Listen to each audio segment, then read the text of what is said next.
Hey, what's up guys? Welcome back to another video. Today we're going to be talking about Cementum Annuli. It sounds like a completely different language. And we're going to be talking about surprisingly how accurate that actually is to aging your whitetail deer and how almost inaccurate it is to age through tooth wear. Here we go.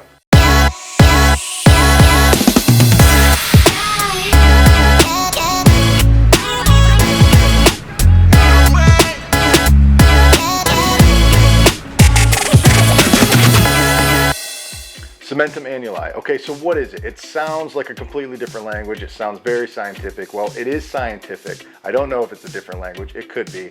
But what it is it's actually aging. The most accurate way to age your deer is through this process, and it's called Cementum Annuli. So Cementum, the way it was taught to me and the way it was told to me is to look at a tree, okay? You cut a tree open and it's got rings, right? Well, the rings basically is the cementum, each ring, and then that dark ring, right, that separates the two, that's your annulus. And what that is every year a deer will grow cementum, and then the annulus is basically that black ring dividing it into the next year. So how do they do that? Basically, you have to take the incisors out of a deer, the two center incisors. You pull them out, you send them into the lab. They do all their scientific stuff. They cut it up really, really small, smaller than a sheet of paper. And basically they put some dye on it. They put it under a microscope or some scientific thing, and they read those lines. Now, apparently in the northern hemisphere, it's much more accurate. And the reason it's much more accurate is because what you run into is the seasons change, okay? So I guess in the northern hemisphere, the cementum is much clearer than it is in the southern hemisphere. So how accurate is Cementum Annuli? Basically, in the northern hemisphere, Cementum Annuli is pretty accurate. It's well over 90% accurate in whitetail deer, 85% accurate, I should say, in whitetail deer, 90% accurate in elk. But as you go further south, like into Florida and Texas, it's somewhere closer to 60-65% accurate.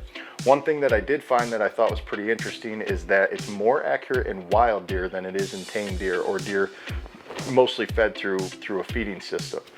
So that's something to keep in mind too. But what are we going to do today? Today we're going to take a jawbone from a doe that's really, really old that I killed with the black powder and my buck, and we're going to take the incisors out the front, the two center front incisors.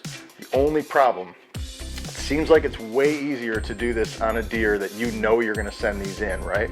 So what I ran into is an issue with my doe, which is it's been sitting in the jawbone tank, or our jawbone, basically it's a fish net where we put all of our jawbones at the end of the year or at the end of the hunt. You put all your jawbones in there, it's dried out. So my doe is extremely dried out, and I gotta find a way to get it out without breaking the root of the incisor out. So what the website says on Matson's lab is to basically throw it in 160-degree temperature, let it sit in there 15-20 minutes, let it get wet and moist, and basically wet it back up to the point where it's going to be a little bit easier to do. So that's exactly what I'm going to do.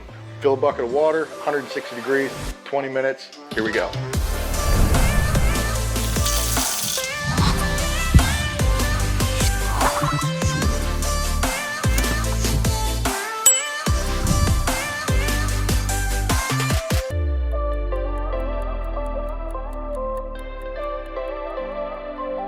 All right, so now that I got the incisors out of the water, I'm reading here, the first step is to cut down through the gum tissue on either side of the tooth with a sharp knife, being careful not to cut the root itself. So I think that's pretty important. Grasp the top of the tooth with the pliers and pull it out intact with a firm twisting motion. Remove 2 teeth and allow it to dry inside a labeled paper envelope. We reserve one as a backup. All right, so that was definitely harder than I thought it was going to be. I also don't think I did it completely right. I'm hoping I did. It says here there's an A, B, and a C quality, and I'll read it word for word. The root tip portion of the tooth contains the best cementum for aging. Please preserve the full length of the tooth when extracting it from the jaw. There's an A, a B, which shows a slight breakage at the tip, but still can be processed. And C, it's too broken to be processed.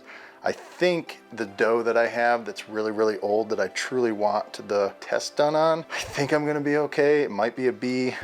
The buck, I think I did a really good job getting all the way to the root. The buck was a frozen deer that I just removed the jawbone from. The doe, I had removed the jawbone and let it dry in our jawbone cage. So unfortunately, I think I might get B grade out of this, but it's a lot more difficult than I thought. So it's definitely gonna take some practice, something I'm gonna do more and more.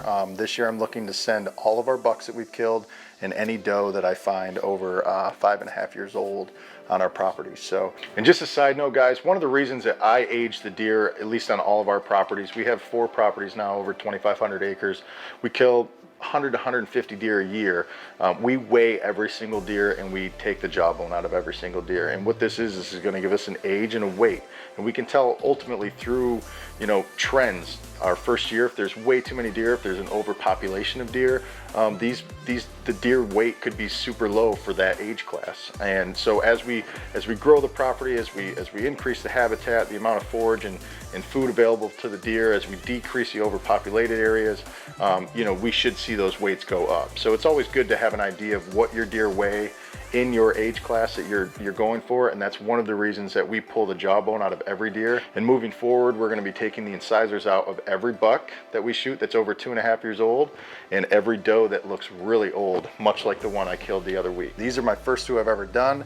It says the next step is just to put it in a dry labeled paper envelope, which they have here that you can print off.